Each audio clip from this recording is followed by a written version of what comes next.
RRB NTPCയുടെ notification വന്നിട്ടുണ്ട്. RRB NTPC എന്ന് പറഞ്ഞാൽ റെയിൽവേ റിക്രൂട്ട്മെന്റ് ബോർഡ് നടത്തുന്ന നോൺ ടെക്നിക്കൽ പോപ്പുലർ കാറ്റഗറീസിലേക്കുള്ള എക്സാം ആണ്. ഇപ്പോൾ 11,558 വേക്കൻസീസ് ആണ് ഡിക്ലെയർ ചെയ്തിരിക്കുന്നത്. ഇത് ഓൺലൈൻ എക്സാം ആയിരിക്കും.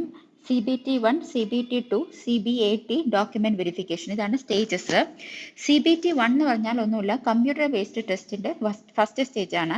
അതുപോലെ കമ്പ്യൂട്ടർ ബേസ്ഡ് ടെസ്റ്റിന്റെ സെക്കൻഡ് സ്റ്റേജും ഉണ്ടായിരിക്കും. CBAT എന്ന് പറഞ്ഞാൽ കമ്പ്യൂട്ടർ ബേസ്ഡ് ആപ്റ്റിറ്റ്യൂഡ് ടെസ്റ്റ് ആണ്. അതിപ്പം ഗ്രാജുവേറ്റ് ലെവലിൽ വരുന്ന സ്റ്റേഷൻ മാസ്റ്റർ എക്സാമിനൊക്കെ CBATയും കൂടെ നടത്തും. അതുപോലെ തന്നെ senior clerk cum typist, junior accountant assistant cum typist, ഇതിനൊക്കെ ടൈപ്പിംഗ് സ്കിൽ ടെസ്റ്റിന്റെ ആവശ്യമുണ്ട്.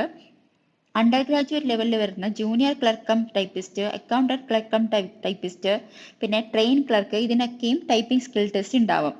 CBT1ന്റെയും CBT2ന്റെയും കാര്യമാണെങ്കിൽ രണ്ടിനും സെയിം സിലബസ് ആണ്. മാത്സ്, GA, പിന്നെ റീസണിങ്. ഇതിലിപ്പം CBT1 ആണെങ്കിൽ 100 മാർക്കിന്, CBT2 120 മാർക്കിനുമാണ്. 100 മാർക്കിനാണെങ്കിൽ മാത്സും റീസണിങ്ങും 30 മാർക്കിനും GA 40 മാർക്കുമാണ്. അതേപോലെ CBT2 മാത്സും റീസണിങ്ങും 35 മാർക്കും GA 50 മാർക്കിനുമാണ് ചോദിക്കുന്നത്.